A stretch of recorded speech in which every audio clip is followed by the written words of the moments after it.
நண்பர்கள் அனைவருக்கும் ஆனந்த நாள் வாழ்த்துக்கள். இந்த நாளும் ஒரு மிகச்சிறந்த உற்சாகமான நாளாகவே நாம் அனைவருக்கும் அமையும். High five friends. இந்த ஹாய் ஃபைன்னு சொல்லும் போது இந்த 3 விஷயங்கள் நாம வரணும். I am here for you, I believe you, I am very proud of you. Self talk. இதே மாதிரி இந்த கிராட்டிடியூட் ப்ராக்டிஸ், இந்த ப்ரீவியஸ் டே ஒவ்வொரு நாளும் அது முந்தின நாள் நிகழ்ந்த நிகழ்வுகளை நினைவு கூர்ந்து அதுல நம்ம முக்கியமான ஒரு 3 நிகழ்வுகள் நம்முடைய முன்னேற்றத்திற்கு பயன்பட்ட வகையில் நமக்கு உதவிய நண்பர்கள், நிகழ்வுகள், அது உயிரினங்கள், எந்த விதமான உயிரினங்கள் பரவாயில்ல, அதை நினைத்து ஒரு நன்றி செலுத்தணும்னா அது நம்ம வளர்ச்சிக்கு கண்டிப்பாக பயன்படும்.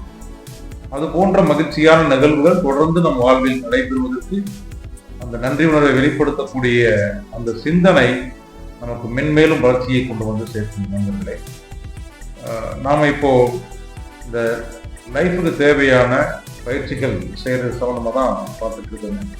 அதில் முதல் இது என்ன எடுத்துட்டோம்னா வாட்டர் சீக்ரெட் அப்படின்றது. இந்த புக்கை எழுதினவர் பார்த்தீங்கன்னா ஹோவர்ட் முராட் அப்படின்றது இதான் புக்குங்க.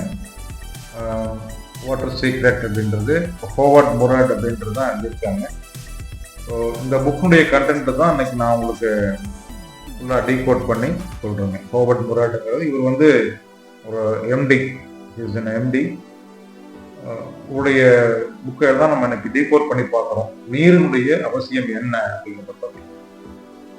நம்ம மூதாதையர்கள் நிறைய விஷயங்கள் செஞ்சிருக்காங்க.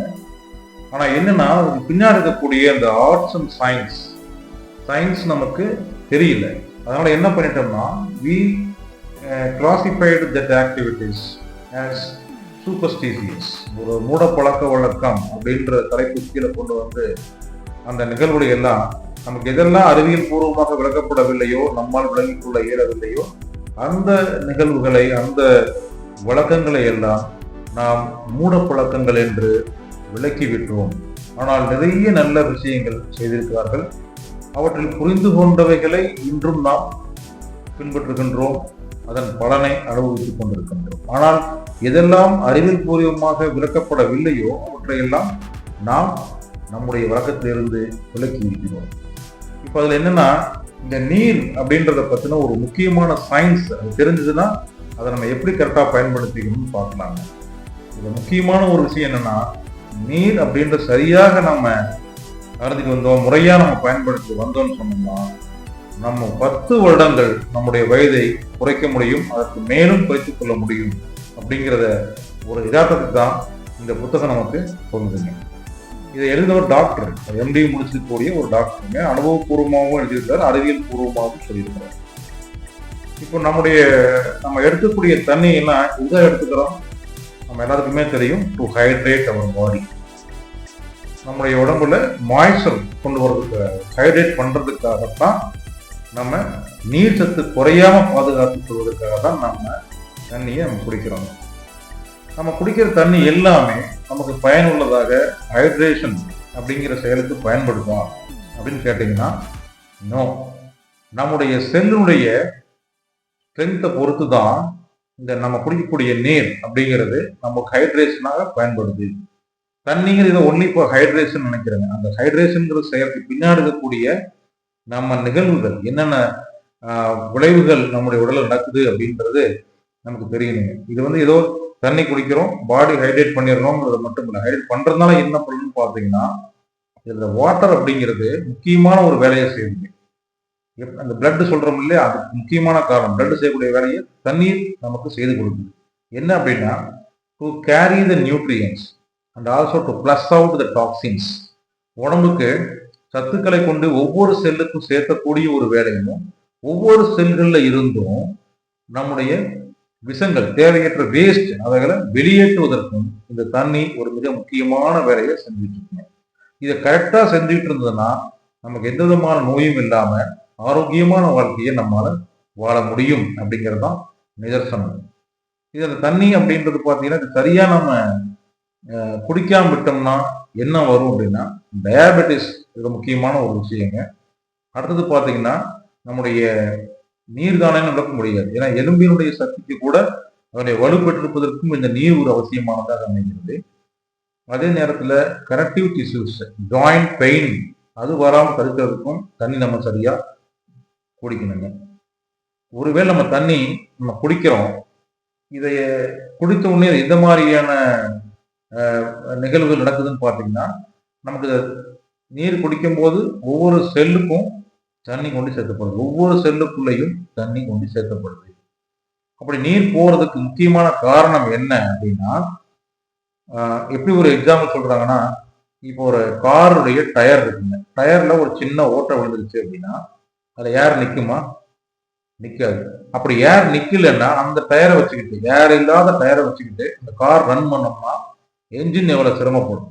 என்ஜினுடைய சிரமம் மட்டும் அல்லாம காரினுடைய மற்ற பாகங்கள் எல்லாமே அதிகமான உழைப்பை கொடுத்தால்தான் வண்டியை இயக்க முடியும். ஏன்னா அந்த ஏர் அப்படின்னு சொல்லக்கூடிய ஃப்ளூயிட் அங்க மிஸ் ஆயிடும்.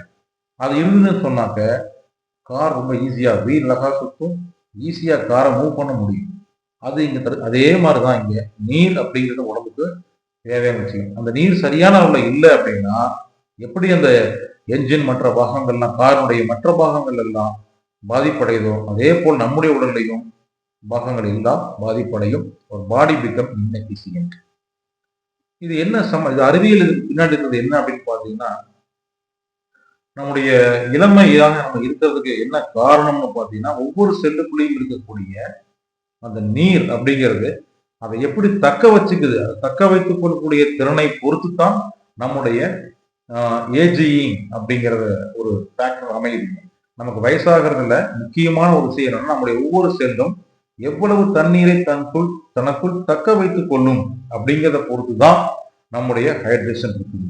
நம்ம உடம்புல நம்முடைய செல் சரியான அளவு நீரை தக்க வைத்துக் கொள்ளக்கூடிய திறனை கொண்டிருக்குமே ஆனால் நம் இளமையாக நீண்ட காலம் இருக்க முடியும். அதை எப்படி சொல்றாங்க தெரியுங்களா? Living young as late as possible. இளமையாவே இருங்க, எவ்வளவு காலதாமதமாக இறக்க முடியுமோ அப்படி இறந்து போகுங்கள். அதாவது die young as late as possible. இன்னும் சரியா சொல்லணும்னா die young as late as possible.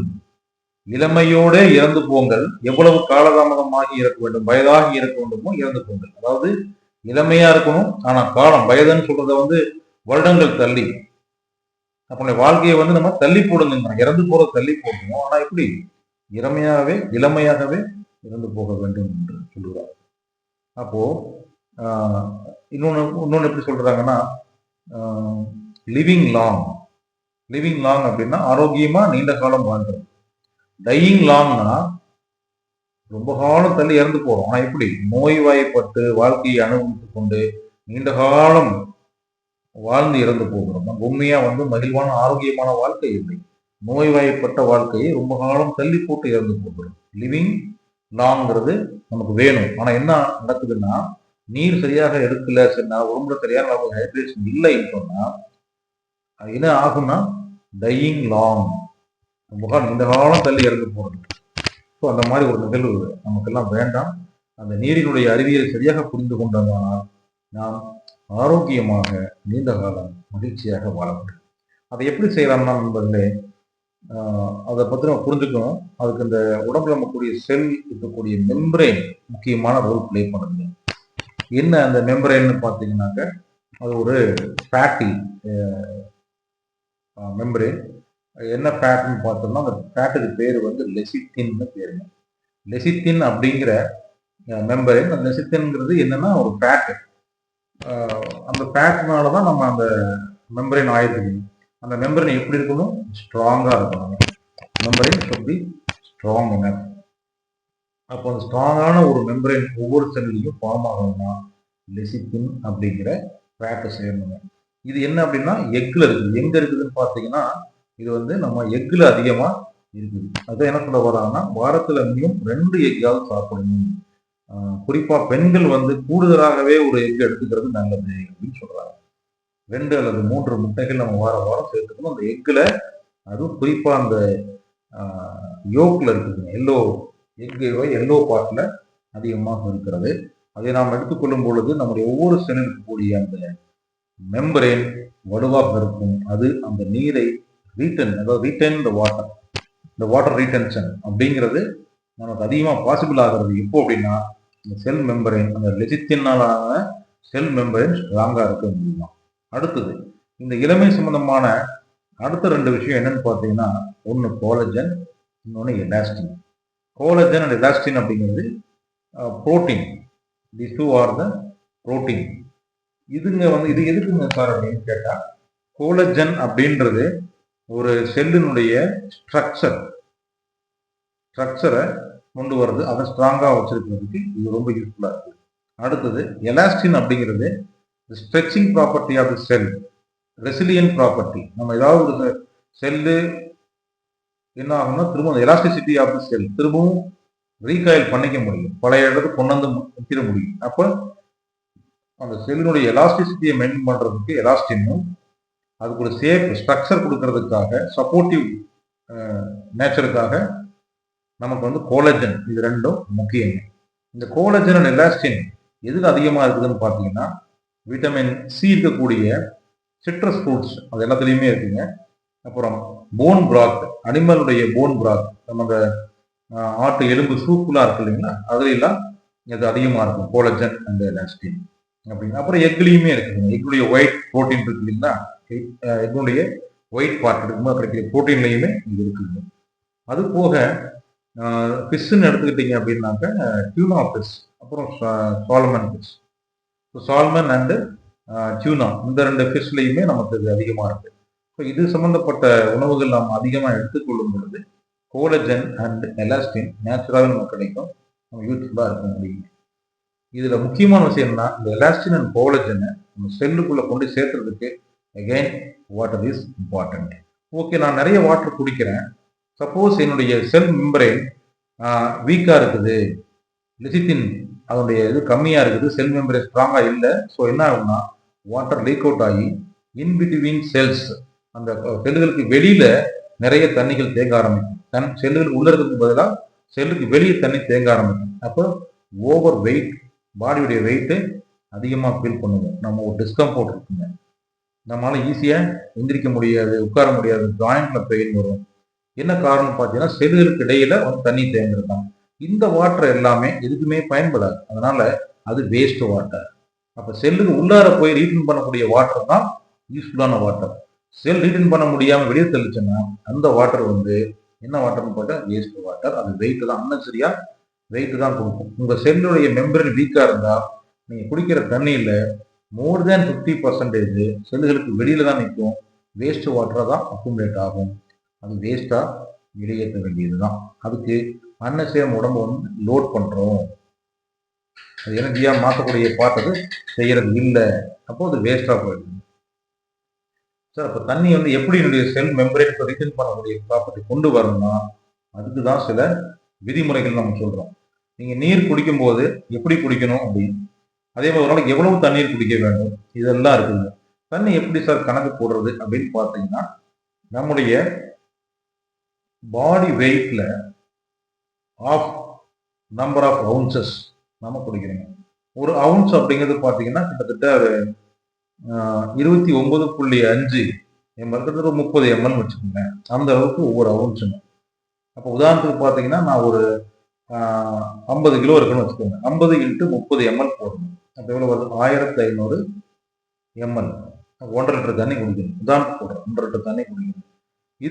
இது இல்லாமல் சப்போஸ் நாம் ஒரு சம்மர் சீசன்ல நிறைய ஸ்வெட்டிங் ஆகும், இல்லை எக்ஸசைஸ் பண்றோம், நிறைய ஸ்வெட்டிங் வெளியே வருது, அந்த மாதிரி நேரங்கள்ல அடிஷ்னலா நாம ஒரு 1/2 லிட்டர்ல இருந்து 1 லிட்டர் வரைக்கும் அட்ஜஸ்ட் பண்ணலாம்.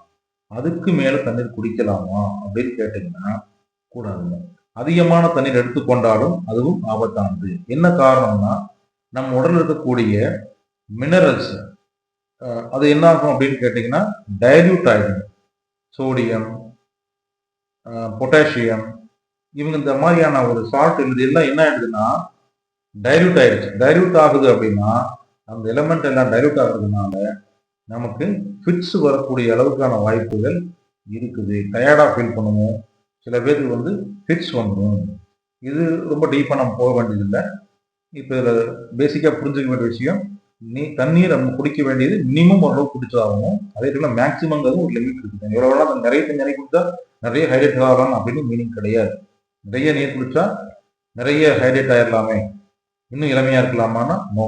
அதிகமான தண்ணி குடிச்சாலும் டயர்டா ஃபீல் பண்ணுவீங்க. உங்களுடைய எலமெண்ட் எல்லாம் டீஹைட்ரேட் ஆகும். மற்ற எலமெண்ட்ஸ் பூரா மினரல்ஸ் பூராமே உங்களுக்கு டைல்யூட் ஆகிறதுனால இன்னும் உங்களுடைய உடம்புல மற்ற ப்ராப்ளங்கள்லாம் வரும். ஸோ அதை அவாய்ட் பண்றதுக்கு என்ன பண்ணணும் அப்படின்னு கேட்டீங்கன்னா, சரியான அளவுல சரியான முறையில நீர் அருந்த வேண்டும். என்ன விதிமுறைகள் இருக்கு? எவ்வளவு தண்ணி குடிக்கணுங்கிறது கணக்கு சொன்னீங்கன்னா, அது எப்படி ஒரே டைம்ல நீ காலைல எழுந்திக்கிறோம் 1 லிட்டர் தண்ணி குடிச்சாச்சு, இனிமே அப்படியே டேங்க்ல தண்ணி ஊற்றுற மாதிரி இருக்கும், நம்ம அப்படியே ஒரு நாள் பூரா ஃப்ரீயா இருக்கலாமான்னா கூடாது. 1 மணி நேரத்துக்குள்ளாக நீங்க 1 லிட்டருக்கு மேல தண்ணி எப்பவுமே குடிக்க கூடாதுங்கிறது ஒரு விதிமுறை இருக்கு. அதுக்கு மேல குடிச்சீங்கன்னா அது என்ன ஆயிரும்னா, நான் சொன்ன மாதிரி இந்த சோடியம், பொட்டாசியம் போன்ற மினரல்ஸ் எல்லாமே, கால்சியம் உட்பட எல்லாமே வந்து உங்களுக்கு என்ன ஆகும்னா டைல்யூட் ஆகக்கூடிய ஒரு நிலைக்கு தள்ளப்படும். அப்போ உங்க உடம்புல எனர்ஜி இருக்காது, செல்கள் எல்லாம் வலுவிழந்து காணப்படும். ஸோ அப்போ அதை அவாய்ட் பண்றதுக்கு என்ன பண்றாங்கன்னா, இது எந்த ஒரு சூழ்நிலையிலுமே நாம ஒரு 1/2 லிட்டர் தண்ணிக்கு மேல குடிக்க வேண்டாம் அப்படின்றதுதான். பிரேக்ஃபாஸ்டுக்கு முன்னாடி ஒரு 3/4 லிட்டர் வரைக்கும் தண்ணி குடிக்கலாங்க. 3 பார்ட்டா குடிச்சு குடிக்கலாம். எழுந்து சொன்னே ஒரு 1/2 லிட்டர் குடிக்கலாம், அல்லது 300 ml குடிக்கலாம். பிரேக்ஃபாஸ்ட்டுக்கு கொஞ்சம் முன்னாடி கொஞ்சம் தண்ணி குடிக்கலாம். ஆனால் டியூரிங் பிரேக்ஃபாஸ்ட் தண்ணி குடிக்கக்கூடாது. பிரேக்ஃபாஸ்ட் முடிச்ச பிறகு லஞ்சுக்கும் பிரேக்ஃபாஸ்ட் இடையில ஒரு 1/2 லிட்டர் தண்ணி குடிக்கலாம். லஞ்சுக்கு அப்புறம் ஒரு 1/2 லிட்டர் தண்ணி குடிக்கலாம். அப்புறம் ஈவினிங் டைம்ல ஒரு 1/2 லிட்டர் குடிக்கலாம். டின்னருக்கு முன்னாடியோ பின்னாடியோ ஒரு 1/2 லிட்டர் குடிக்கலாம். மொத்தத்தில் ஒரு 2.5 லிட்டருங்கிறத ஒரு 5 to 6 ஃப்ரீக்வன்சியா பிரிச்சு தண்ணீரை எடுத்துக்கணுங்க. அதே தண்ணி குடிக்கும்போது எப்படி குடிக்கணும் அப்படின்னா, உட்கார்ந்து தான் குடிக்கணும். நின்றுக்கிட்டு பணம்ல ஊத்துற மாதிரி ஊற்றக்கூடாது. வாயில ஊற்றி ஸ்டியூ பண்ணி குடிக்கணும்.